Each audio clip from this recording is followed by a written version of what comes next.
Hey there, Capricorn. Welcome to your reading for the week of December 11th. This week, definitely check out astrojar.com for more awesome readers and astrologers, but let's see what is going on for you. You start off with the Five of Spades, needing to step outside your comfort zone for sure this week. You have a lot of Spades cards, but actually you're kind of in luck because you have the positive Spades cards. You don't have any of the overly negative Spades cards, but Five of Spades just says step outside your comfort zone. I think that what is going to happen for most of you this week is that you will be presented with an opportunity to step outside your comfort zone. Whether you take it or not is up to you. It'll feel uncomfortable. Again, for some of you, might be making a public speech, meeting somebody who could be a potential love partner or something. And again, it might make you feel nervous, but I think you should do it because it will lead to success. Next, you have the King of Spades.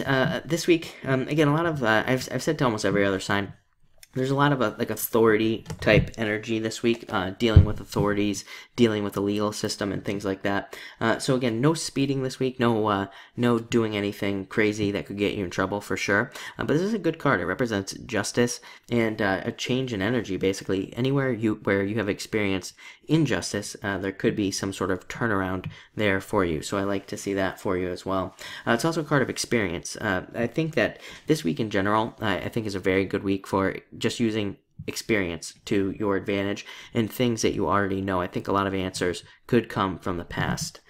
Next, you have the Jack of Spades, a card of experimentation. It's also a card of like needing to look at things with fresh eyes, needing to look at things in a different way.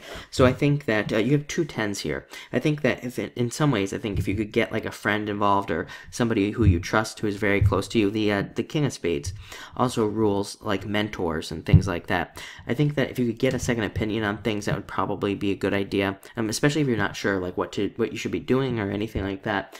But this is also just a great card for, again, just looking at things differently yourself. I asked for a clarifier on that card because that card, Jack of Spades, can go a million different ways. And you have the Four of Hearts, making a new commitment to something new. So again, I feel like this clarity that you could be getting could lead to you committing to like a new business. Could be a new person as well. This can be a card of love. So you could be making a new commitment. And what I mean by new commitment is it's not necessarily new. Like it could be an old relationship, but you could be like kind of reaffirming a commitment in your head. Like, if that makes sense. I know that doesn't sound very exciting, but I do feel like it is a positive step in the right direction. So definitely could be a good message for you. Next, you have the Ten of Spades, just kind of like the Death card of a transformation, transforming past obstacles, leaving difficulties in the past and things like that.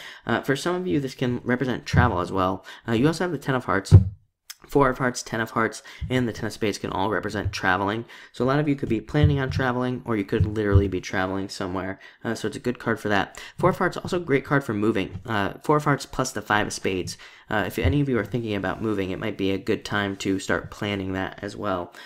But this is also, like I said, a card of travel, and it can be a card of just traveling for fun as well. Next, you have the Joker. This card has come up for a lot of people. I think it's just a busy week. I mean, December is always a busy month for everybody. People are wrapping up the year. We have the holidays. All this other stuff comes up. So I think it's just a busy year. The thing about the Joker is it just gives us the energy to deal with the busyness. It just allows us to do what we got to do to get things done, basically. So it's a very good card to have. Also an amazing card for dating, which also comes up here. The Ten of Hearts is a great card for going out on dates if you're single and looking. And for the rest of you, it's just a card that represents fortune after difficulty, number one. So there could be some improvements in any areas where you've been experiencing difficulty. I kind of touched on this with the Jack of Spades. Jack of Spades can represent justice, like I said. But this is also a card that represents more love coming into your life, and it also represents loyalty as well. So some of you could be finding out that a relationship you're in, the person is going to be more loyal to you or is loyal to you. Or you could be getting into a new relationship where the person is loyal to you as well. So definitely a very good card. Like I said, a card of moving as well or traveling. So a lot of you could be planning for that. But it looks like a great week. Like I said, I'd say, whenever I see this many spades cards, probably more of an internal week where you might feel more internal. But I think it would be important for you to reach out to other people if you can for help in any areas that you need. So don't be afraid to do that. But it looks like a great week. So thank you for watching and enjoy your week.